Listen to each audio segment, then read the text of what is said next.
From undesirable to undeniable. Words forever engraved into my brain by a company who set off to give us an alternative to professional wrestling, and 5 years later still standing as another amazing pro wrestling sports entertainment company here in the States in AEW. After Work crew, it's been a while since I've done one of these, but you've been working all day and now it's after work. Let's finally clock in on some AEW Fight Forever. Now, I won't inundate you with information that I'll pretend to know this whole time, like Yuke's being responsible for part of our childhood and probably teenage years for some of you if you've ever played any of the WWE games up until 2020. Oh God, I'm doing it right now, aren't I?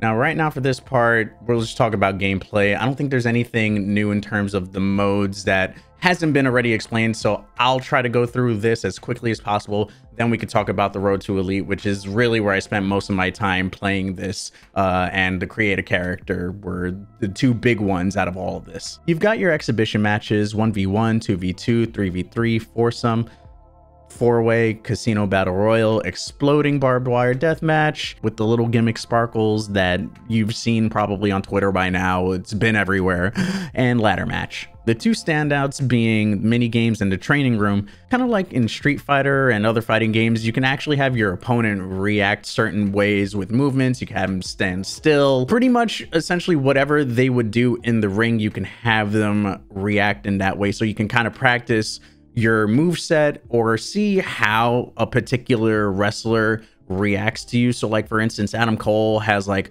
a buff where if you try to grab him, he'll pretty much just automatically say ain't happening today, sort of thing. And it's a good way to kind of learn what each character does in this mode, so that way when you're wrestling them, whether it's in Road to Elite or online, you'll know what to expect when you're actually fighting these players. Minigames are also just fun nonsense that I hope more are added to the game down the road, since it's a nice breakaway from just your standard wrestling matches. Chip Gather, Pop Quiz, and Penta Says are all part of your minigame options during the Road to Elite mode, but much more on that later. Also, Penta Says, my favorite. And it's not just because it's a rhythm game. Joe likes his rhythm games and his musics and his DDR and all that. Shut up! There's an online mode where you can... So I tried to get online and I spent a good 30 minutes trying to find a match. Now, granted, I know it's pre-release, the game technically comes out tomorrow, but if you had the pre-order, I guess there was like an early access or something like. I didn't know that literally until about like 12 hours ago. I looked at my wrist like it was a watch. So yeah, online doesn't work yet for me as of this recording. Hopefully by the time I'm live on Twitch, we can maybe try it out and test it out. You can follow me over there, twitch.tv/JoAfterWork. It'll be linked in the description down below and all that good stuff. Yeah, back to the review. You've got your career mode called Road to Elite, which you can either use an AEW wrestler or your custom wrestler to go through varied paths, which I have a dedicated segment for since I spent most of my time before the recording in that mode. Something really neat to also get extra cash are challenges. They're separated by daily, weekly, and normal. Now, I don't know why they have normal and daily as separated things, other than I guess one's going to be timed and one is probably going to change out every now and again.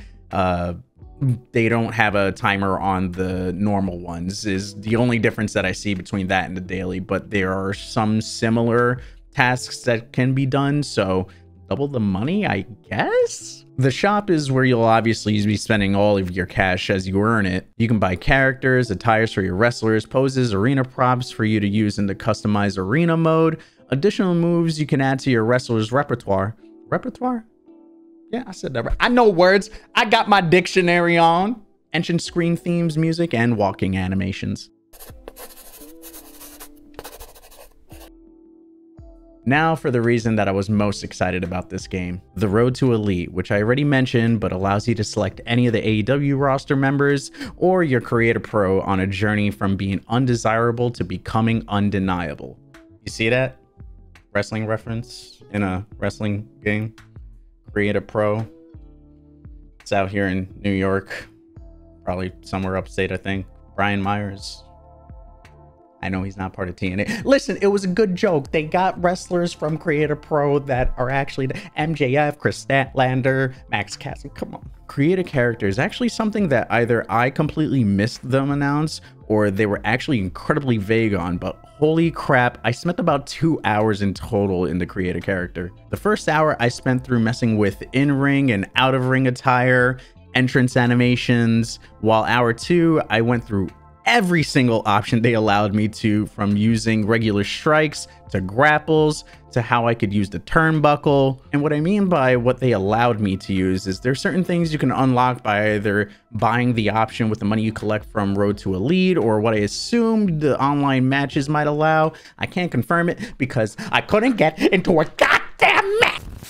Road to Elite has multiple branching paths, giving you reason to go back and replay the mode again, trying to get a different outcome and different story arcs. The story itself spans 4 main pay-per-views: the Road to Double or Nothing, Full Gear, Revolution, and All Out. Throughout your year with AEW, you spend time traveling destinations where you can get 4 turns to choose what to do. But the super kick, wrestling reference number, I lost count. Here is each choice plays part in different aspects of your wrestler. You can earn skill points choosing what type of workout session you do, with a risk of injuring yourself, sightseeing to build up your morale, mini games to earn cash and skill points, which can be used in this mode for perks like building up the strength of your strikes, grapple, finishers, signature, active and passive skills, which also have some one-time uses for that week's matchup. Cash also gets used to pay for any injuries, health recharge, medical bills if you're injured during your career. As you venture deeper into the story, you'll have the ability to use your pre-Dynamite opportunities to have a match on AEW Dark or Rampage, which I personally thought was a neat touch, since that's actually how they would record before and after going live on Dynamite when you go to a live show. Rest in chat, AEW Dark. Now is the part where did I just screech? The unfortunate thing about ending your campaign is all your stats reset, which I really wish they had carried over into the next game like a New Game Plus. That's my biggest downside to this mode. Although I enjoy the branching story paths, I do feel no matter how hard I tried, I couldn't overcome the odds in a lot of my story feuds. When it comes to the ranking system for wins and losses, they didn't seem to have much of an impact on the story as I would have thought they would. The only outcome that might seem to matter to change paths is winning the pay-per-view events, possibly. Again, I'm not 100% sure on that one because I've only been able to do 1 story arc since then, and that took me about like 3 to 4 hours, roughly, give or take. There was some wine involved and like watching friends play Valorant and Discord at the same time, but I couldn't say anything. As I just said, I'm still trying to understand that part, and if it really is the case and it's only a matter of when finishing an arc, I wish it would have more bearing, because it seems like that was the initial direction, and just like AEW itself, the win-loss records don't hold much merit these days, which is a shame for something that was once prided on being an alternative. Make it mean something. And for the love of God, handicap and tag team matches are the true devil here. I got spam pinned by 2 CPUs in my final pay-per-view event in Road to Elite.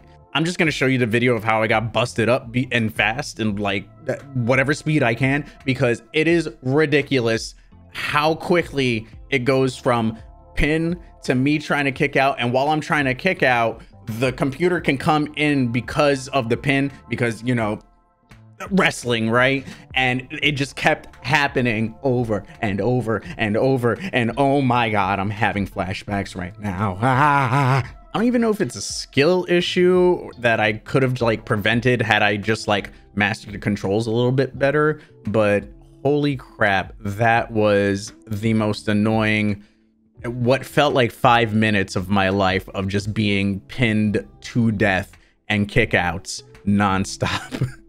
To be double teamed again, by the way, at that. The second they see a pin, they're coming right in. It's like right on the nose. You lay down on top of them, they're running at you, dropping down.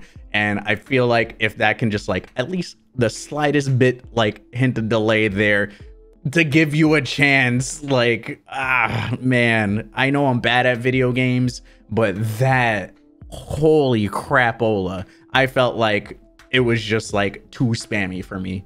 Also, for the amount of tag team matches they put me in, you would think they'd have more actual tag teams in the game story mode, like Best Friends, Jurassic Express, hell, the Hardys, who are all in the game.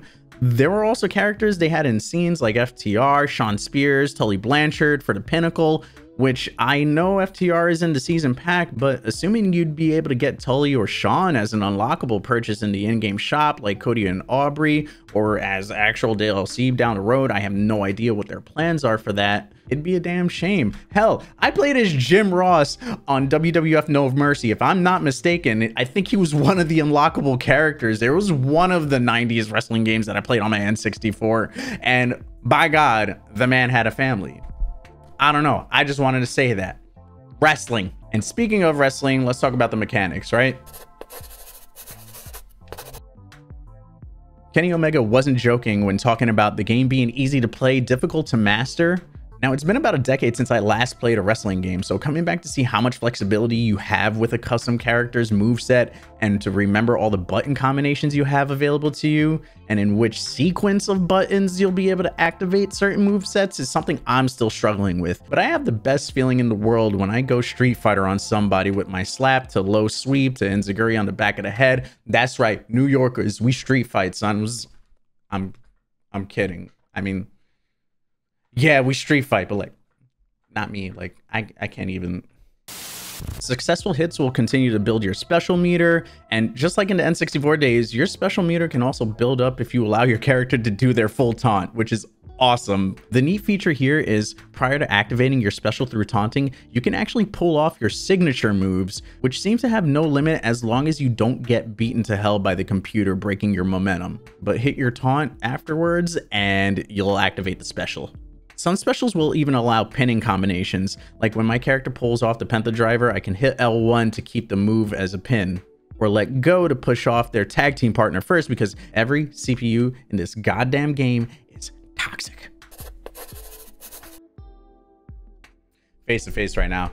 I don't know what it is, but the game on PC, I'm playing the PC version. I should have probably mentioned that if I didn't go back and re-record that. There you go. The game's on Steam, right? Downloaded it, boom. You open up the game and for some reason Epic starts to load up. So I think although the game is on Steam, they're using Epic servers for their online portion, or it might be a DRM thing that uses Epic in the end. And I had 2 crashes in total. I wish I had it recording. When I went back to my footage, I couldn't find it. And so it crashed twice on me. Afterwards, I hadn't had that issue afterwards, but just PC players be warned, like, that may or may not happen. It could be a me thing with like particular stuff that I have set up on my computer that caused that issue. But afterwards and ever since then, it's been fine. But just know that it is using something Epic related to also run the online portion of this game. It seems like. I could be wrong on that. Anybody in the comments, let me know, because that really thoroughly confused me and like almost put me off for a moment that like I had to deal with all this, because it took me about like a few minutes before it actually loaded into the game the first time. And I was just sitting here like, the hell's going on? I thought I did something wrong.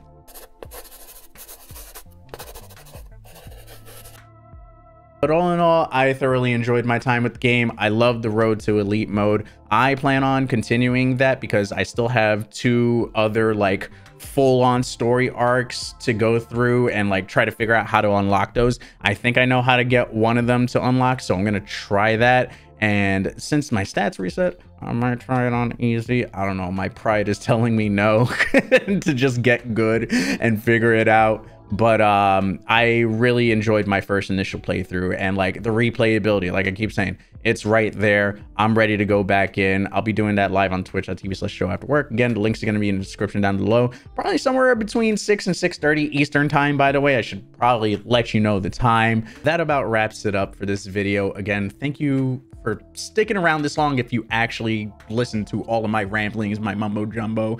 This is kind of like the review format that I used to do back in the day, but with a little more hint of sarcasm in my personality here. So if you enjoyed this, give it a like, subscribe to the channel, share it with your friends.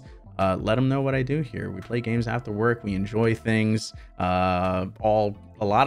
watch a lot of random wrestling over on Twitch as well. So whether it's bad matches on the internet or Botchamania or the Subway series is what we've been watching. If you've seen the Subway New York City Royal Rumble, it's some of the most fantastic work I have ever seen. But in the words of Taz, I digress. So I'm gonna leave it over here. This is Joe clocking out. I'll see you next time. Take care, love y'all, and remember, fight for your dreams, and dreams will fight for you.